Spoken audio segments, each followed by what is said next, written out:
Hello అండి, నమస్తే. చేజారెను నా మనసి 5వ భాగం. రచన టివి రమణి గారు. చదువుతున్నది రాధిక. ఇక కథలో పెడదాము. స్పష్టంగా కనిపిస్తున్న అభిమానం అరుణ కళ్ళల్లో ఒకలాంటి గిల్టీ ఫీలింగ్ ఇస్తోంది.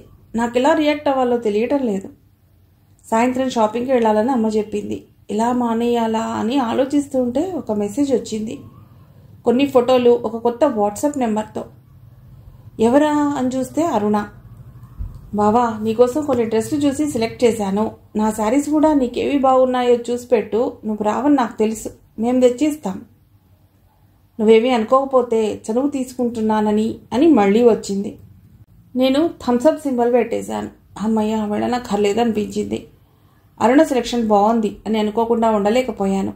నాకు నచ్చినవి పిక్స్ పెట్టేసి ఫోన్ ఆఫ్ చేసేసాను. ఎక్కడ కాల్ చేస్తుందోనని. కాసేపటి తర్వాత రూమ్లోకి వెళ్ళిపోయాను. జానకి జ్ఞాపకాలని చెరిపివేయలేని నా బలహీనత మీద నాకే కోపం వస్తోంది. అందరి ముందు దోషిలా ఉండాలంటే కూడా కష్టంగా ఉంటుంది.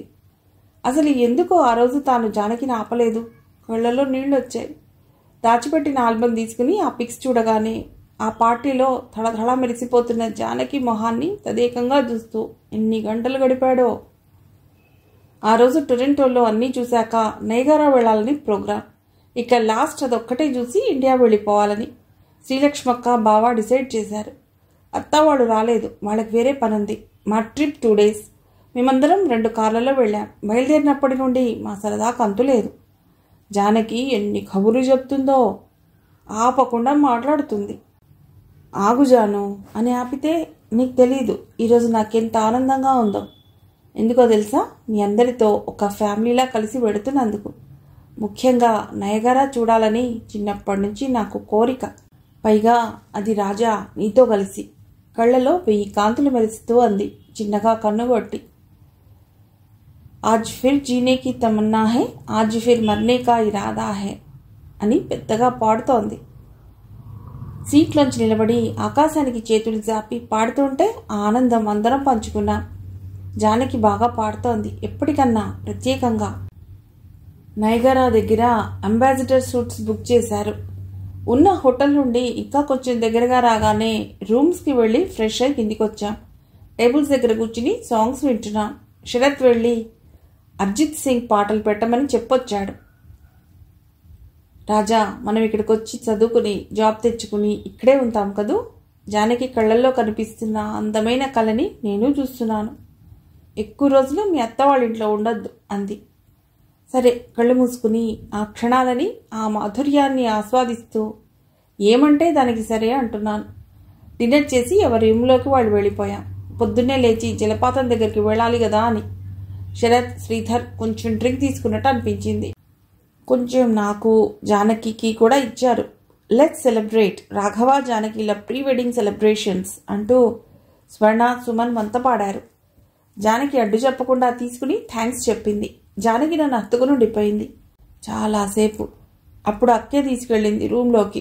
ఆ అందమైన సాయంత్రాన్ని నెమరు వేసుకుంటూ పడుకున్నాను. మర్నాడు పొద్దున్నే బయలుదేరి నైగారా ఫాల్స్ దగ్గరగా వెళ్ళాం. జంటలుగా చేతులు పట్టుకుని. శరత్, శ్రీధర్ నన్ను ఒకటే ఆట పట్టిస్తూ అంతా కలిసి మమ్మల్ని ఏడిపిస్తుంటే అది కూడా సరదాగా ఉంది. ఎప్పుడు మేమిద్దరమే కానీ ఇప్పుడంతా కలిసి ఉండటంలో మాటలకందని ఆనందాన్ని అనుభూతిగా మార్చుకుంటూ ఉన్నాను. స్వర్ణ అయితే ఒక్క నిమిషం విడవటం లేదు. సుమన్, చక్రవర్తి ప్లాన్స్ చెప్తూ ఉంటాడు. అవన్నీ సాయి కొట్టిపారేస్తూ ఉంటాడు. శ్రీధర్ కాసేపు సాయి పక్షం, ఇంకాసేపు శరత్ పక్షం. శరత్ మాట్లాడితే సగం జోక్స్ ఉంటాయి. ఏది నిజమో ఏది అబద్ధమో తెలియదు. శ్రీలక్ష్మక్క, బావ అయితే అన్నీ చూసుకుంటారు. డబుల్ చెక్ చేస్తూ ఉంటారు. కనిపించేలా కూర్చుని కాఫీలు తాగుతున్నాం. హఠాత్తుగా జానకి లేచి పరిగెడుతూ జలపాతం దగ్గరికి వెళ్ళింది. ఆ రైలింగ్ మీద ఎక్కేసింది. వెనక నుండి నేను, అక్క, స్వర్ణ పిలుస్తుంటే వినిపించుకోకుండా తన లోకం చేజారెను. నాలో ఉంది జానకి. అలా నా వైపు చూసి నవ్వుతూ పైకి నిలబడటం, కాలు జారి అలా రాజా అంటూ ఆ అనంత జలరాశిలో పడిపోవటం చూస్తూ ఉండిపోయాం. ఆ ప్రవాహ వేగంలో వేగంగా వెళ్ళిపోతూ చిన్న చుక్కైపోయింది జానకి. జానకి దిక్కులు పిక్కటిల్లేలా పెద్దగా అరవటం గుర్తు, అంతే. తర్వాత ఏమైందో తెలీదు. కళ్ళు తెరిచేసరికి హాస్పిటల్లో బెడ్ మీద ఉన్నాను. చుట్టూ గోడలు, మెడలో స్టెథోస్కోప్తో డాక్టర్లు. తల తిప్పి చూస్తే ఎవ్వరూ కనబడలేదు. ఇప్పుడు ఎలా ఉన్నాను?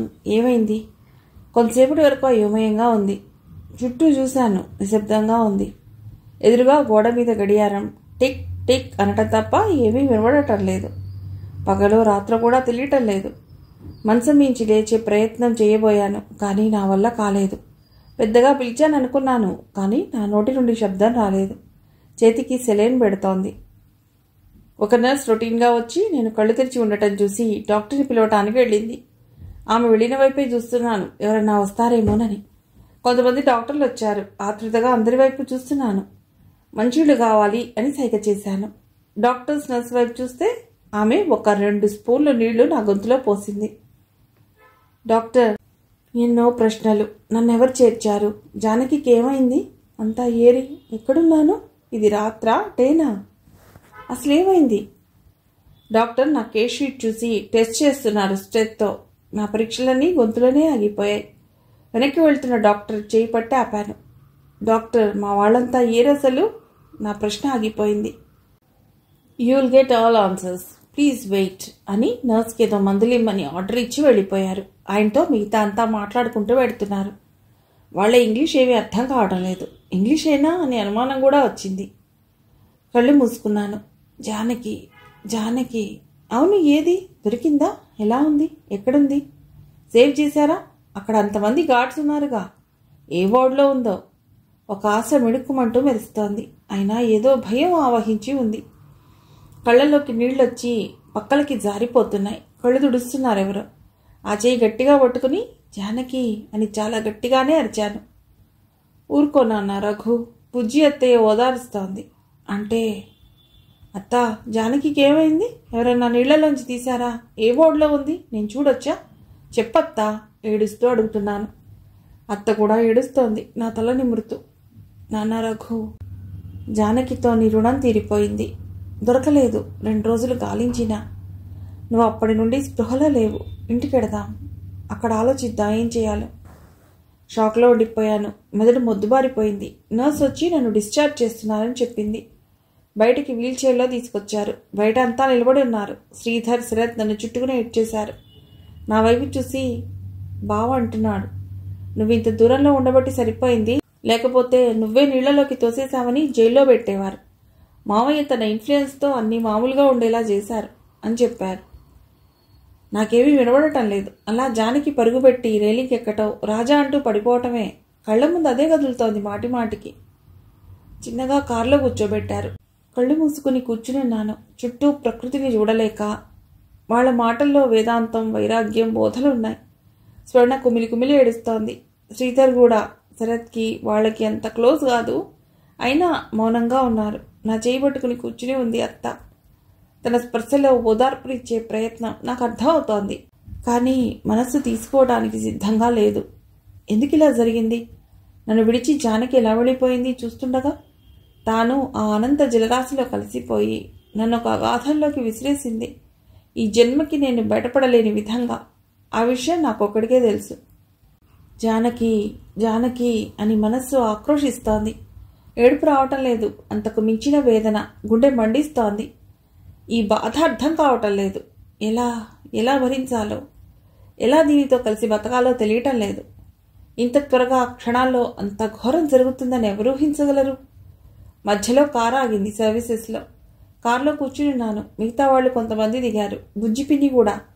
ఇప్పుడే వస్తారా? కాళ్ళు పట్టేశాయి, నీకేమైనా తెస్తాను, ఏమీ తినలేదు కూడా అంది. వద్దత్త, నాకేమీ తినాలని లేదు అన్నాను. శ్రీధర్ నా పక్కకొచ్చి నా భుజం పట్టి దగ్గరికి లాక్కున్నాడు. వాడి భుజం మీద తలబెట్టుకున్నాను. నా భుజం చుట్టిన వాడి చెయ్యి ఎప్పటికీ నిన్నొదలను అని భరోసా ఇస్తున్నట్టు పట్టుకున్నాడు. వాడిని చుట్టుకుని ఏడ్చేశాను. రేయ్, ఎలా వెళ్ళిపోయిందిరా? ఎలా జానకి లేకుండా నేను ఎలా బతకనరా? ఏడుస్తూనే అన్నాను. వాడు నా వీపును రాస్తూ ఉన్నాడు, ఏమీ అనకుండా. కన్నీళ్లతో కొంత బాధ తగ్గుతుంది అంటారు. ఆపినా ఆగని కన్నీళ్లలో ఓదార్చే శక్తి ఉందో లేదో మరి. అలా మళ్ళీ పక్కకి పడిపోయాను. మొహం మీద నీళ్లు చల్లి లేపి కూర్చోబెట్టాడు శ్రీధర్. అత్త తెచ్చిన కోల్డ్ డ్రింక్ తాగించాడు. నేనేదో చెప్పబోతుంటే కూడా, ఆగరా, నువ్వేమీ మాట్లాడకు, నా బంగారు కదా. ఇంటికొచ్చాక నన్ను పైకి తీసుకుని వెళ్ళి పడుకోబెట్టారు. ఎవరో ఒకరు నాతో ఉంటూ ఉన్నారు. ఫార్మాలిటీస్ అన్నీ వాళ్లే చూసుకున్నారు. శరత్, శ్రీలక్ష్మి బావగారు పోస్ట్పోన్ చేసుకున్నారు. నేను, శ్రీధర్, సుమన్ చక్రవర్తి ఇండియా వెనక్కి బయలుదేరా. ఏమి తిన్నానో, ఏమి తాగానో, ఎలా ఉన్నానో ఏమీ తెలియలేదు.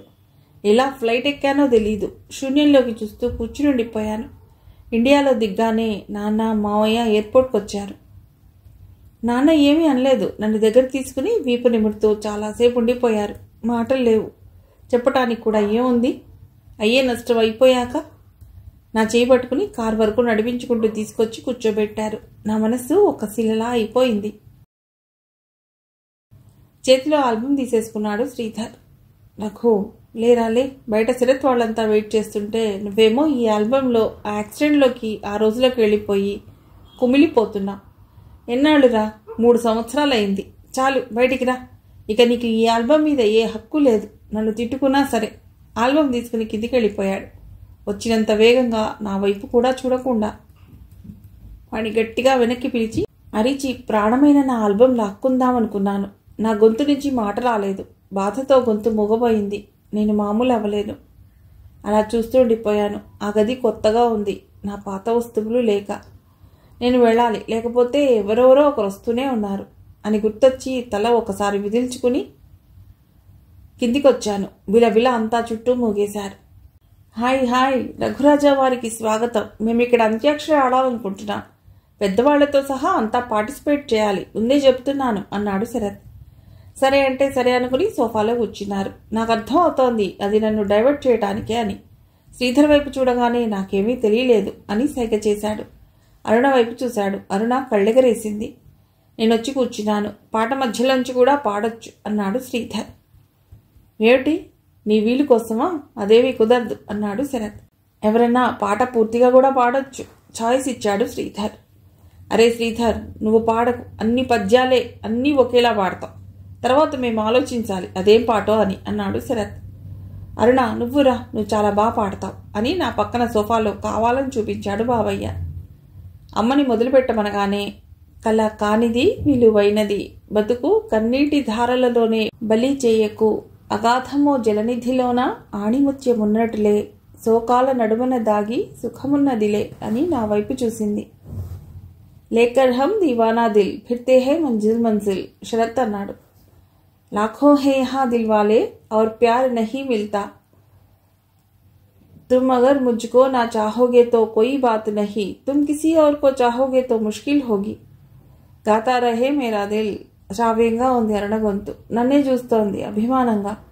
అలా పాటల ప్రోగ్రాం చాలాసేపే నడిచింది. కొంచెం నాకు మూడ్ చేంజ్ అవ్వటం కూడా తెలిసింది. సంగీతానికి ఉన్న శక్తి అది. 1 వారం అన్ని పనులు చూసుకోవటం బిజీగా సరిపోయింది. అప్పటికి 4 రోజులుంది పెళ్లి. శరత్ బ్రదర్ శ్రీధర్ పెళ్లికి అందరినీ పిలిచాడు. అమ్మ, నాన్న, నేను, శ్రీధర్, మావయ్య, అత్తయ్య, అరుణ 2 కార్లలో బయలుదేరాం కళ్యాణ మండపానికి. కావాలని అరుణ పక్కన కూర్చోలేదు. చక్కటి అలంకరణతో చాలా బాగుంది మండపం. మేము శ్రీకాంత్ పక్కన కూర్చున్నాం, పెళ్లి దగ్గర నుంచి చూడాలని. పెళ్లి కూతురు పేరు జ్యోతి, డెంటిస్ట్. శ్రీకాంత్ డాక్టర్. మ్యాట్రిమోనీలో చూసి పెద్దలు కుదిర్చిన పెళ్లి. ఇద్దరు ఎంత బాగున్నారో, ఈడు జోడు. ఎంత మురిసిపోతున్నారో ఒకరిని చూసి ఒకరు. చూపు తిప్పుకోవటం లేదు. తెర మధ్యలో తీసినప్పటి నుండి నవ్వుతూ చూస్తూ ఉంది జ్యోతి. అతడి నుచి మీద జుట్టు సవరించింది. అతడు ఆ అమ్మాయి కాటుక సరిదిద్దాడు. తలంబ్రాలు పోయటానికి ఆ అమ్మాయి ఇబ్బంది పడుతుంటే ముందుకి జరిగి సరేనా అన్నట్టు తల తిప్పాడు. చుట్టూ బంధువులంతా ఉన్నారు. ఎవరెవరో వస్తున్నారు. ఎవరు ఏ గిఫ్ట్ ఇస్తున్నారో కూడా వారికి తెలియటం లేదు. వాళ్ళ ప్రపంచంలో వాళ్ళు ఉన్నారు. అదే లోకమో మరి. పలకరించి హ్యాపీ మ్యారీడ్ లైఫ్ అని చెప్తే నమస్కారం చేసి థ్యాంక్స్ చెప్పి వెంటనే మొహం తిప్పుకుని చూసుకుంటున్నారు. అప్రయత్నంగా అరుణ నా చేయి పట్టుకుంది గట్టిగా. తల తిప్పి చూశాను. అరుణ పెద్ద కళ్ళల్లో కురుస్తున్న ప్రేమ. చిన్నగా చేయి వదిలించుకున్నాను. జానకి గురించి చెప్పకుండా పెళ్లి చేసుకోకూడదు అనే నిర్ణయానికి వచ్చాను. చుట్టూ చూశాను. దూరంగా బాబయ్య, మావయ్య మాట్లాడుకుంటున్నారు. పెళ్లి మంటపం నుంచి బయటకు వచ్చాను. శ్రీధర్, స్వర్ణ, సుమన్ మాట్లాడుకుంటున్నారు. నాకు తెలుసు వాళ్ళెవరూ నా మాట ఒప్పుకోరని. అమ్మ హడావుడిగా వస్తోంది. ఎదురెళ్ళి, అమ్మ నీతో మాట్లాడాలి ప్లీజ్, ముఖ్యమైన విషయం. మళ్ళీ ఏ గొడవ తెచ్చావురా దేవుడా అన్నట్లు చూసింది. ఏమిటి అంది విసుగ్గా. బాధేసింది. నేనంటే అందరికీ విసిగేస్తోందన్నమాట. నా బాధ, నాకు జరిగిన అన్యాయం ఎవరికి పట్టదా? ఆఖరికి అమ్మకు కూడానా? నా కళ్ళలో బాధ కనిపించిందో ఏమో. కొన్ని క్షణాలు తలంచుకుని, చెప్పు నాన్న, ఏమిటి, దేని గురించి? అమ్మ శాంతంగా అడిగింది. అమ్మారా, ఇక్కడ కూర్చో అని కుర్చీలో కూర్చోబెట్టి చుట్టూ చూశాను. అమ్మ నన్ను భ్రుకుటి ముడేసి చూస్తోంది, నా మొహంలో కనిపిస్తున్న అలజడికి కారణం అన్వేషిస్తూ. అమ్మ, అరుణకు జానకి గురించి తెలుసా? సూటిగా చూస్తూ అడిగాను. అమ్మ లేచి వెళ్ళిపోబోయింది. చేయి పట్టి ఆపాను. అమ్మ, నిజం చెప్పు, ఎవరికి తెలుసు మన వాళ్లలో? అడిగాను. ఎవరికి తెలీదు. నేను చెప్పటం అవసరమని కూడా అనుకోవటం లేదు. ఎన్నో సంబంధాలు అనుకుంటాం, ఎన్నో తప్పిపోతుంటాయి. మేనరికాలు ఎన్ని మన వాళ్లలో తప్పిపోలేదు? ఎదురు ప్రశ్న వేస్తూ అంది స్థిరంగా. అమ్మ మొహంలో కనిపిస్తున్న సీరియస్నెస్కి ఏమీ అనలేకపోయాను. అమ్మా, తప్పమ్మా, అరుణకు చెప్పు. ఎవరు చెప్తే తనకు తెలుస్తుందో, వింటుందో వాళ్ళ చేత చెప్పించు. నీకు మొహమాటంగా ఉంటే నేనే చెప్తాను. ఆ తర్వాతే నేను పెళ్లిపీటల మీదికి వస్తాను. దీని గురించి ఎవరి చేత నాకు రాయబారాలు చేయించదు. అది కాదురా రఘు అంటూ ఉండగానే ఆపి, అమ్మా, ఇది విని అరుణ నన్ను పెళ్లి చేసుకోకపోయిందా? నాకు ఓకే. ఎందుకంటే నాకు తెలిసి ఏ ఒక్కరూ ఆల్రెడీ ప్రేమించిన వాళ్ళని పెళ్లి చేసుకుందుకు ఇష్టపడరు. నేను ప్రయత్నించగలను. ఆ అమ్మాయితో జీవితాన్ని ఎలాగోలా డీల్ చేస్తాను. కానీ దాచిపెట్టి చేసుకోవటం క్రైమ్. గట్టిగా చెప్పి బయటకు వెళ్ళిపోయాను. ఎంతగా మనసుకి సర్ది చెప్పుకుంటున్నా మనస్సు వినని ఈ మొండితనమేమిటో. ఎలా ఇందులోంచి బయటికి రావటం? అంతగా నా మనసులో, శరీరంలో, ఆత్మలో వినవేసుకుని ఉన్న జానకిని ఎలా లాగి పడేయగలడు? She became skin to me. తాను లేని దుఃఖమైనా సరే, కానీ జానకి స్థానం వేరే వాళ్ళకి ఇవ్వటానికి మనస్సు ఒప్పుకోవటం లేదు. దుర్యోధనునిలా సూదిమన మోపినంత భూమి కూడా ఇవ్వను అన్నట్టుంటుంది జానకి ఎంటీ చేసిన మనోసామ్రాజ్యం అది. నా మనసులో జానకికి తప్ప మరెవ్వరికీ చోటు ఇచ్చేలా లేదు. మరి పెళ్ళేలా అవుతుంది? అవ్వకపోతే నాకేమీ నష్టం లేదు. చూద్దాం. మిగిలిన కథ తర్వాతి భాగంలో.